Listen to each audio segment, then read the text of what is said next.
Nandito po tayo sa Lagao Gymnasium, General Santos City for the continuing coverage of Manny Pacquiao presents Blow by Blow in partnership with San Miguel Beer.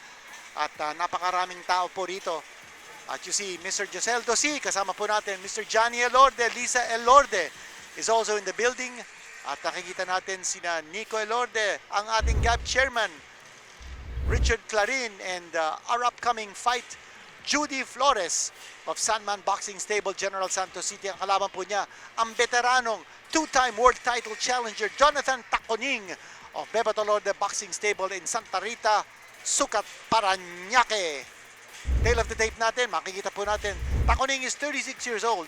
He's got a 12-year advantage over Judy Flores. Pero ang tangkad ni Flores, he's 5'7" against only 5'2" for Jonathan Taconing. Kaliwete po si Taconing, orthodox fighter si Judy Flores. Long-time #1 contender si Jonathan Taconing. Let's see what this fight will hold for all of us. Taconing versus Flores. Let's turn you over to our ring announcer, Bobby Mondejar. Ladies and gentlemen, introducing the fighter coming out of the dugout, Jonathan Taconing.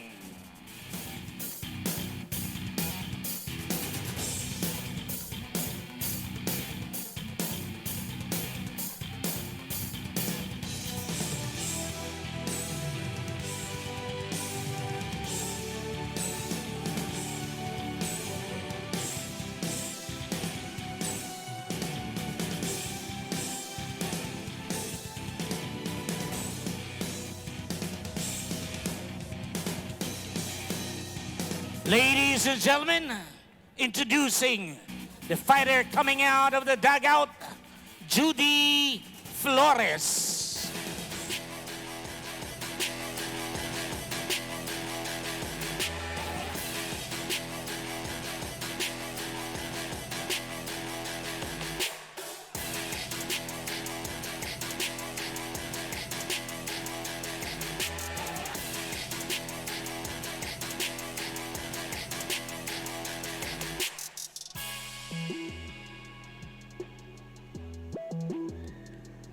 Ladies and gentlemen, Manny Pacquiao presents Blow by Blow here at Lagao Gym, General Santos City, in partnership with San Miguel Beer.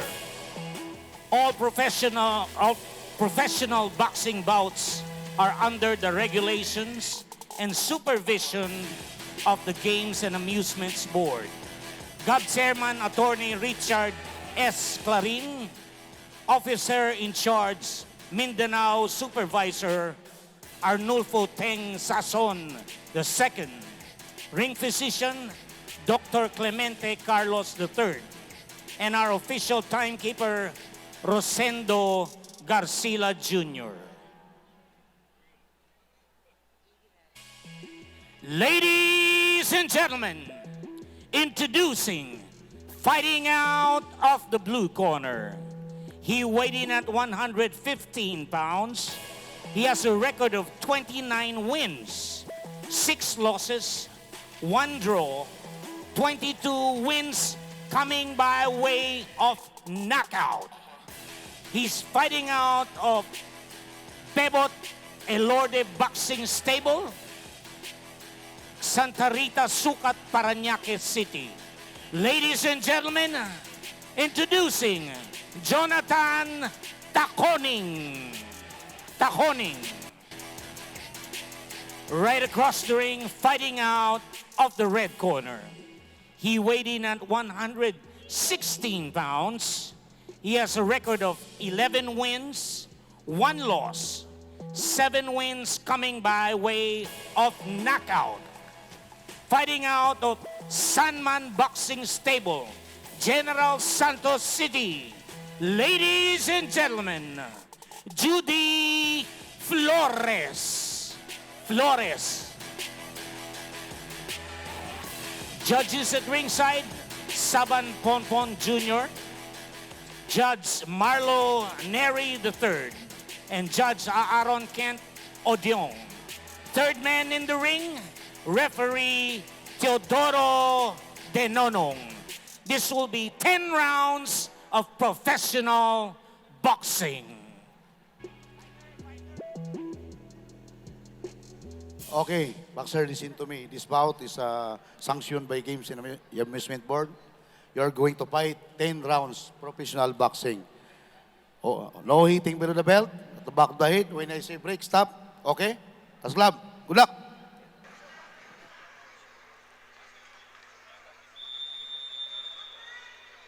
Scheduled for 10 in the super flyweight division, the veteran Jonathan Taconing. 36 years old, makakalaban po niya si Judy Flores. Isa lang ang talo ni Judy Flores. And he's the boy in purple and black. Yan po si Judy Flores. His only loss was to the world-ranked Antonio Nieves last May. And that fight was held in Cleveland, Ohio. So he has never lost in the Philippines. Taconing is a southpaw. Veteranong-veterano na siya. He's had a total of 36 fights and has scored 22 knockouts in a solid career. His last 2 fights were losses on points in Japan. So he has fought all over the world. Grabe experience ni Jonathan Taconing. For the longest time, he was rated #1 in the world. Got himself 2 mandatory challenges, losing once to Porprabuk. That was back in 2012 on a majority technical decision. And then he lost to Ganigan Lopez in Mexico by unanimous decision for the WBO Light Flyweight Championship. That was in 2016. Okay, now Taconing is back home. He's fighting against someone who was never lost at home, si Judy Flores. Magandang laban ito. Southpaw versus Orthodox. And a lot of the fans are wondering whether Taconing is still hungry enough to want to win more and more to get yet another shot at the World Championship. He has lost his world ranking, but maybe a win here can get him back on track. Nice shot coming from Flores. That short right hand catching Taconing right flush in the face. Taconing showing a little more aggressiveness, but not really throwing authoritatively. Flores poking, stabbing, using that left jab. He's got the longer reach. He's a much taller fighter.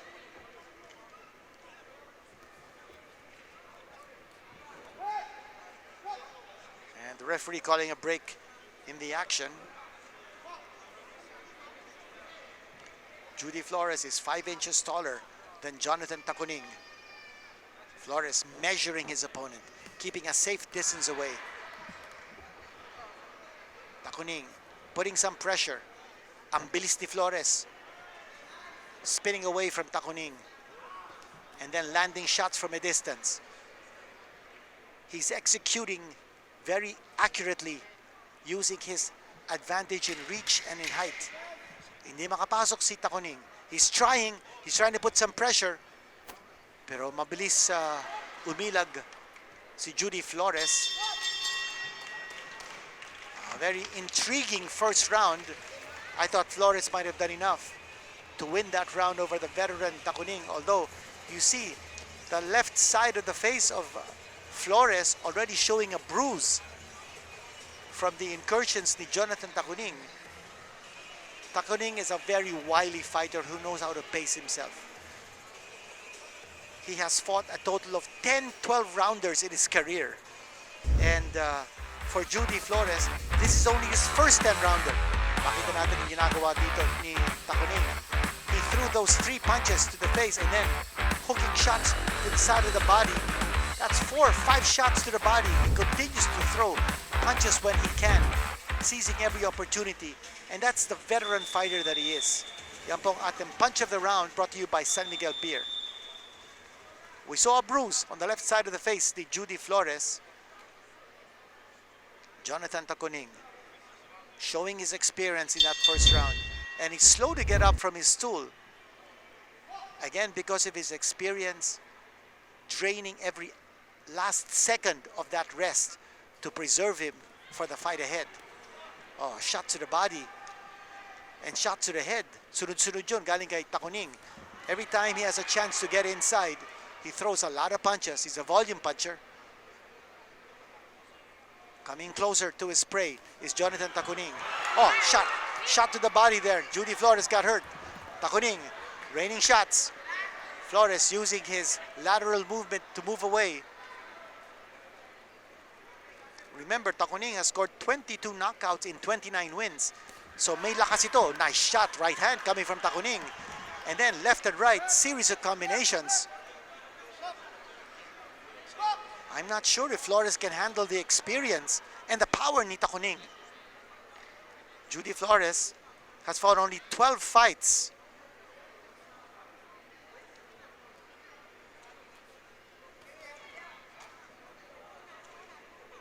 He has to keep popping that jab and now going to the right lead against the southpaw, Jonathan Taconing, who is pressuring Judy Flores, being very busy. Oh, that's a knockdown. That's a knockdown. A close encounter and Taconing getting hit. The power of Judy Flores. Remember, Flores 7 knockouts in 11 wins. Nakatikim na si Taconing. That power. He got a little restless. He thought he was getting away with a lot of shots. And he thought he would be able to get the measure of Flores in the infighting. And natamaan siya. He went down. That was a clear knockdown. Good call by referee Teodoro Denonong. That's going to be a 10-8 round here for Judy Flores. A big advantage early in this fight, scheduled for 10. Now, has Flores earned the respect of Taconing? Oh, those are shots coming from Flores, one after the other. Tinatamaan niya si Taconing. Taconing trying to fight back by hammering away at that body from close distance. That defense is a little suspect here of Taconing.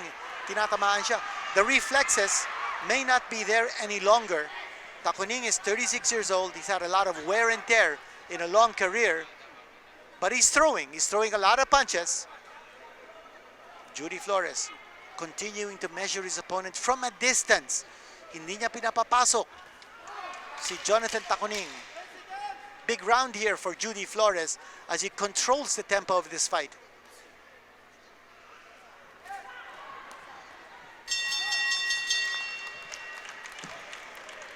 And that's the end of the round.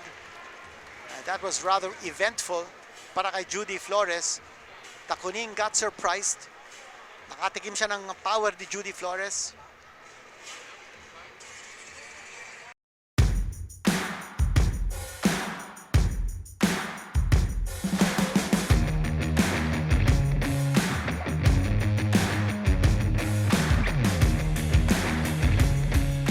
Jonathan Taconing, he's being coached by June Arlos. And let's take a look at the punch of the round. Ito po, some infighting. Pagpasok ni Taconing, tinamaan siya to the jaw, right hand. And a beautiful shot. And Taconing wasn't badly hurt. He got up right away. But he was stunned, clearly stunned. He went down from that right hand to the jaw. At kanina nabanggit natin yung coach ni Taconing. As you see, Judy Flores, coached by Paul Apolinario. Doon naman sa kabilang corner, si Taconing is coached by June Arlos. Haba na buhok ni June Arlos. He didn't have that kind of long hair when he was campaigning as a pro. He was a pro fighter from 1993 to 2007. He fought a total of 59 fights. Later on, we're going to get a closer look at June Arlos, the coach of Jonathan Taconing.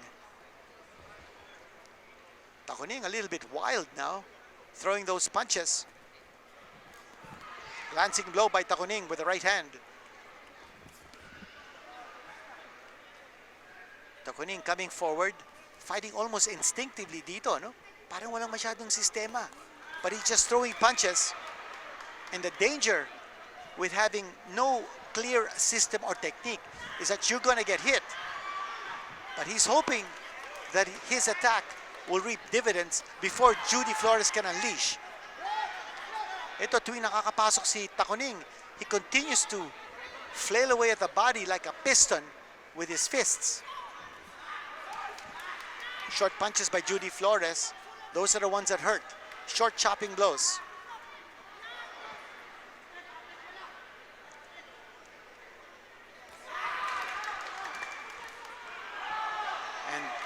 Taconing almost losing his balance there, getting hit again by Judy Flores.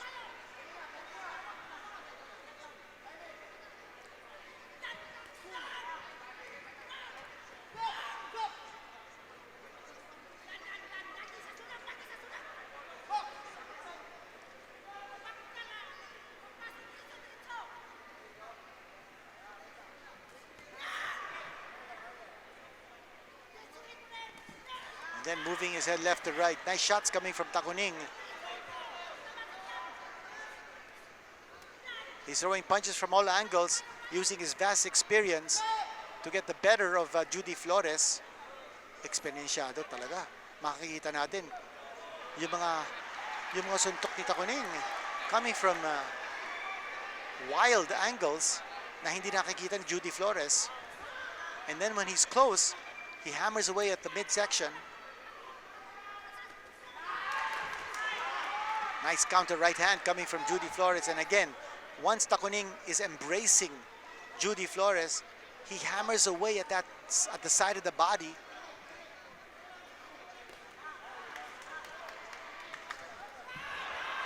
Nice left hand coming from Taconing. Good round here for Taconing as he's putting on the pressure on Judy Flores. Oh, there it is again. Another knockdown. And you can see that Taconing, his reflexes are no longer as good as they were. Second knockdown scored by Judy Flores.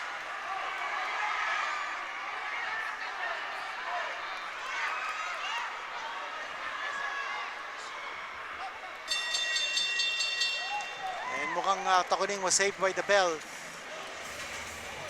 He's not the same fighter as he was before, Jonathan Taconing, as he takes a second trip to the canvas. Judy Flores timing his punches perfectly. Those short chopping blows are connecting, they're landing, and they're hurting Jonathan Taconing, whom we said appears to be fighting on instinct. Doesn't seem to have a clear strategy in mind. He's just flailing away, hoping that he hits his target, while Judy Flores, as you see Johnny Elorde watching along with Lisa Elorde, Judy Flores is very calculating. Inaabangan niya kung saan yung right timing for his punches.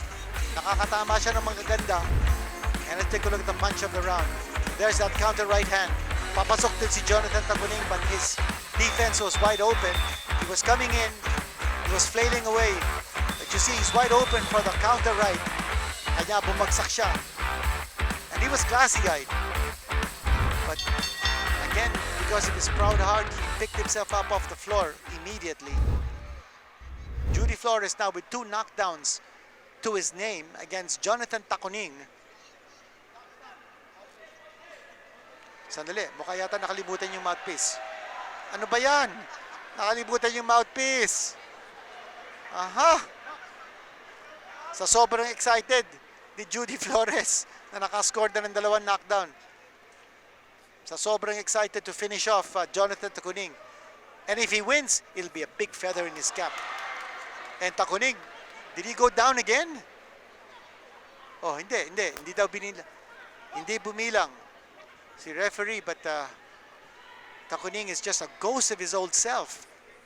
He's not the same. His defense is wide open. Tina-target practice siya ni Judy Flores. Those short chopping blows ni Flores, those are the damaging ones. And Taconing just moving forward, whatever he can get. Parang kung makatama siya, okay lang. But as he comes in, he's wide open. He's out wide open for a counter.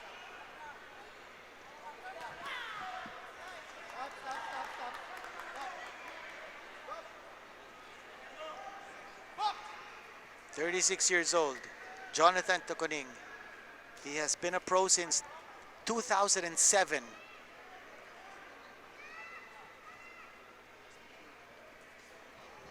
Trying to show that he still has what it takes to make a final splash in the boxing world. While Judy Flores displaying his wares and showing that he could be a future contender in the world as a prospect. Flores has the physique. He's long. A nice punch coming from Flores. Hindi masyado na-follow up ni Flores yung mga tira niya. He's hitting one punch at a time. He's able to connect, but it'll take more than one punch to put Jonathan Taconing away. Proud warrior from Zamboanga del Norte.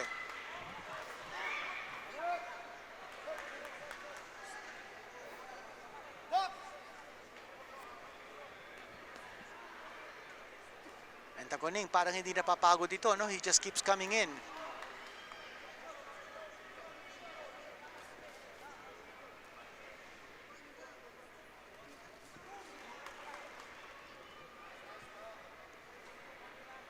He's certainly an exciting and very colorful fighter, si Jonathan Taconing, who's not gonna take a step back.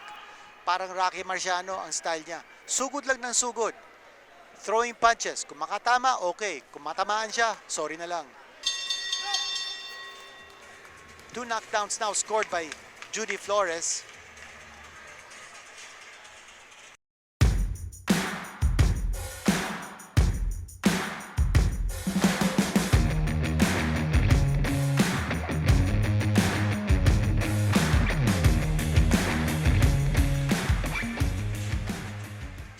Taconing scoring a knockdown in round number 6.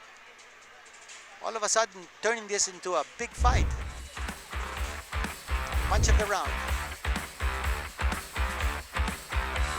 That was an overhand right.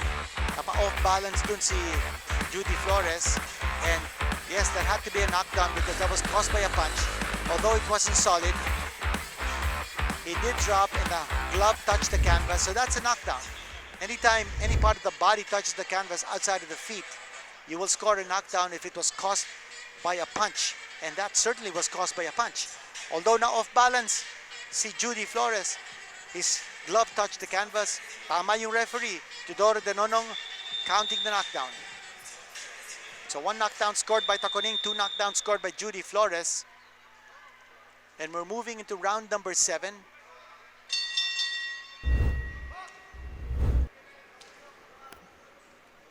Ito muli, we're scheduled for 10.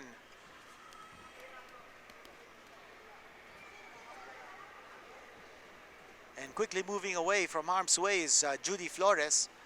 Kita mo yung delayed reaction ni Taconing. Nakaiwas na si Flores, he was already on the other side of the ring. Doon lang umiikot si Taconing to find out where his opponent is. So very, very slow na ang reflexes ni Taconing.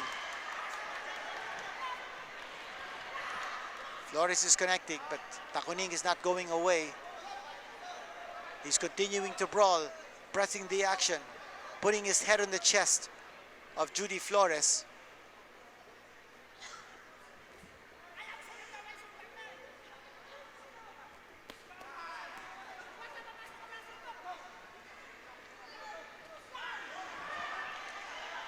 Right hand scored by Flores as Taconing was coming in. Opening depensa ni Taconing as he comes in. And Flores just has to pick his spots. Again, the movement ni Flores, the lateral movement, moving away from the direction of Taconing.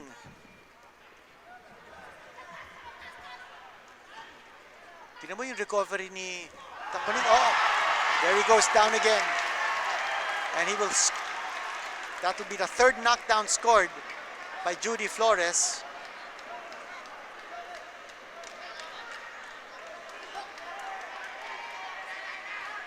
And he's not on steady legs. That's the reason kung bakit siya bumabagsak.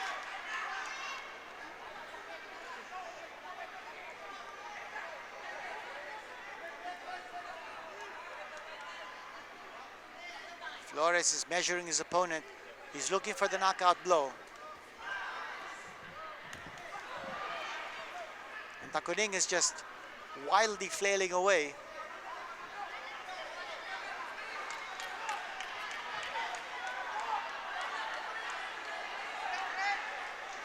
Referee letting them fight it out along the ropes. Referee's not breaking them up. And that's it. Finally, the referee stepping in. Referees, referee just wanted them to fight it out. Again, nasa gitna ng ring yung dalawang boxingero natin. That's the advantage of Judy Flores. That's where he can pick his shots. Again, that left jab working like a charm. Taconing coming in. Oh, look at him go.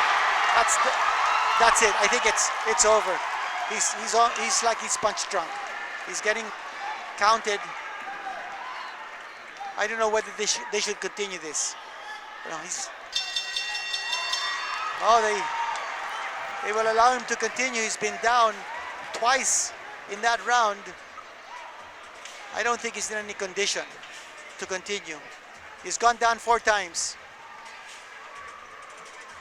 He did score a knockdown in the 6th round, but this has been clearly an entertaining fight. But I don't know if the referee should have allowed that fight to continue. Let's watch the punch of the round. Some shots there. Glassy-eyed now si Taconing after he got that shot. Delayed reaction. Oh, naku, oh, look at him. What a punch. Right, and the way he went down, it was like a sack of potatoes. Judy Flores still looking for a knockout, but I'm not sure if Jonathan Taconing should be allowed to continue this fight. His eyes look glassy, but the referee will let it go on. Now in round number 8.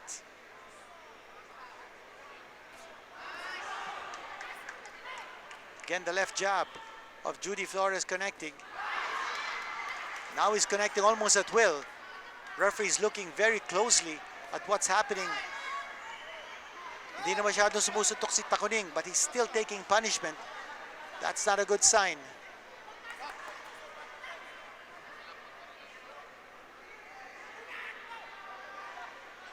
Taconing is a braveheart, that's for sure. Hindi siya susuko dito. That's the mark of a blow-by-blow fighter. All heart. Judy Flores moving away and then choosing his spots. Referee breaking them apart.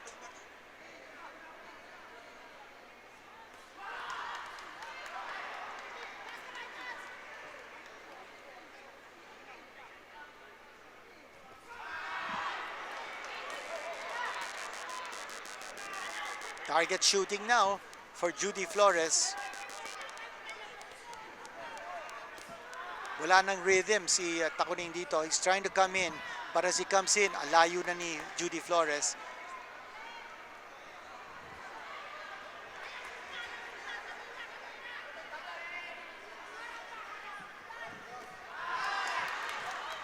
And yung sinasabi natin, no, he's just target shooting at this stage. Just shooting one punch at a time. Fending off Jonathan Taconing, who continues to come forward. What a brave warrior Jonathan Taconing is. 36 years old, a grizzled warrior. Making his first appearance on Blow by Blow. And he's missing badly now.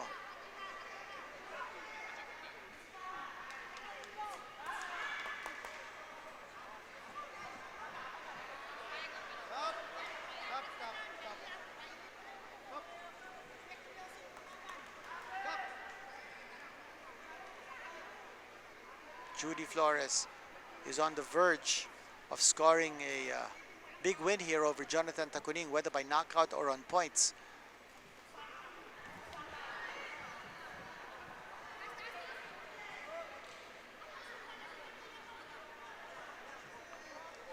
Judy Flores is moving away. May halong awa na din siguro ito. I don't think Judy Flores wants to take out Jonathan Taconing any longer, out of sheer respect. I mean, this man was a world contender for many, many years, ranked #1 in the world, fought twice for the world championship. now just a shadow of how he was in his prime.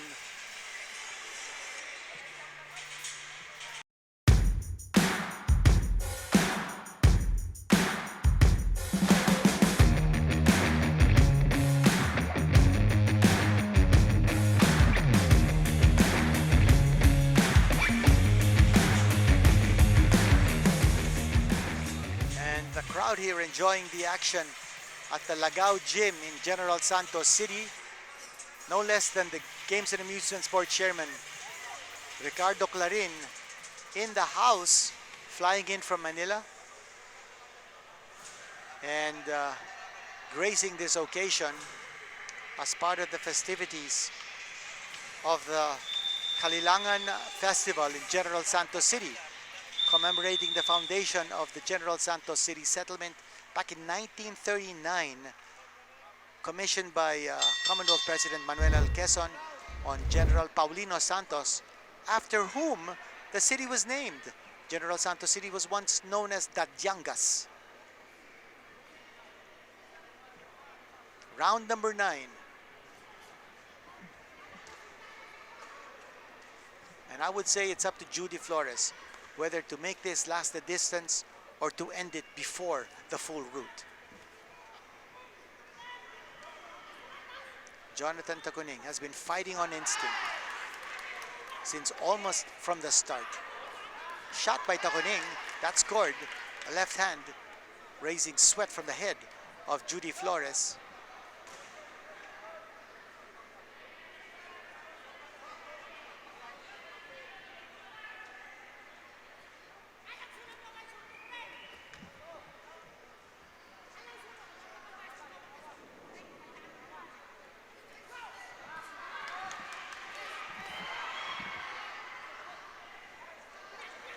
Si Taconing naman was on the defensive in that sequence, but look at him.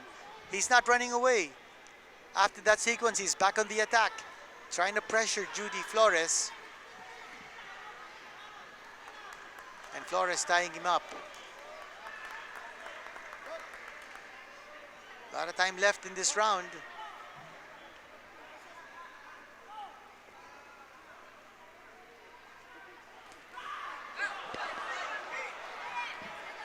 Tumama yung left hook galing kay Taconing.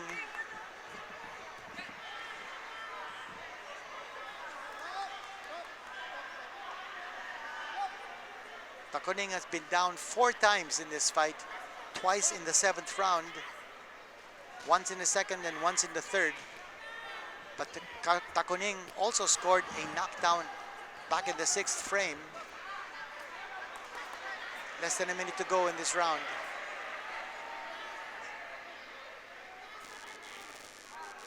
The crowd eagerly anticipating a knockout finish. Will it happen?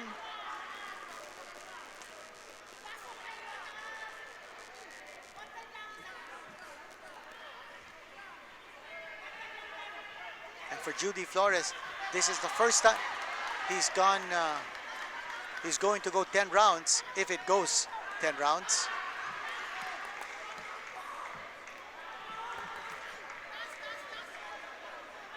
He's only fighting in his 13th fight.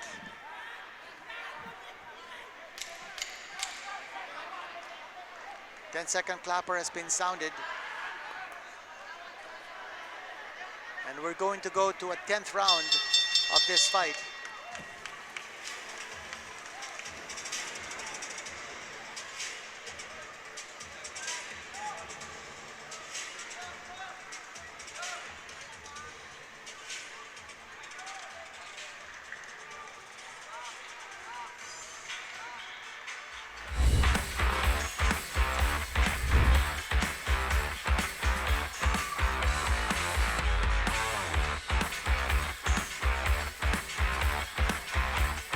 Punches thrown and connected by both fighters in the punch of the round, brought to you by San Miguel Beer. And coming right up is the 10th round of this fight, the 10th and last round. Jonathan Taconing, the southpaw, the veteran, down 4 times in this fight. Judy Flores, the upcoming prospect from Sandman Promotions, down once.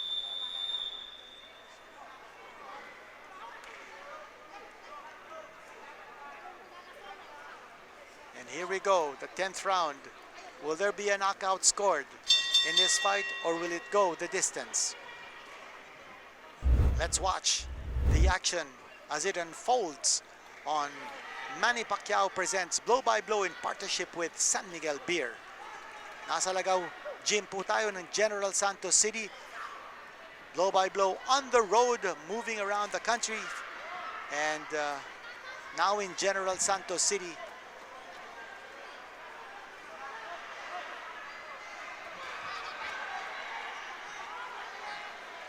Taconing continuing to throw caution to the wind. That has been his style from the start.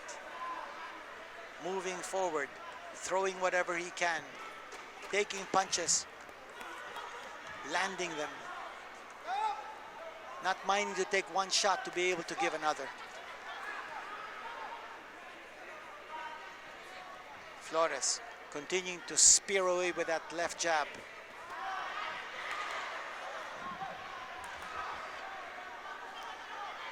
Flores, the lateral movement. The evasive tactics at Taconing. Trying to muster whatever he can. Last ounce of energy to turn this fight around and score a knockout. That's his only chance of victory.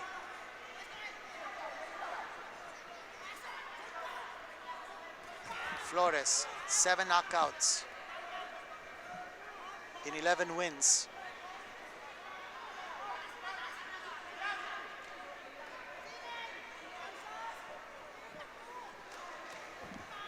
Flores is content to just coast along, move away, and then all of a sudden pulling up for a straight shot towards Taconing, a right hand.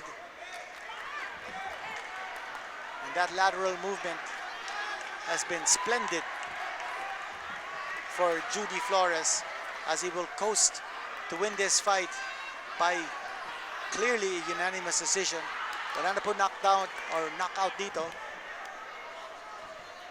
Judy Flores is just moving away from Jonathan Taconing, using the great space of the ring to escape the rushes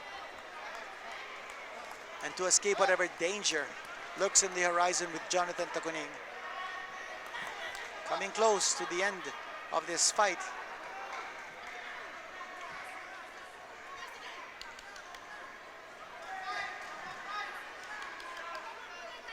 Momentarily, we're going to hear the 10-second clapper signaling 10 seconds left. And the crowd still reacting every time Jonathan Taconing is able to land, and he misses widely, and he's on unsteady legs right now. So he went down in a slip. 10-second clapper has sounded, and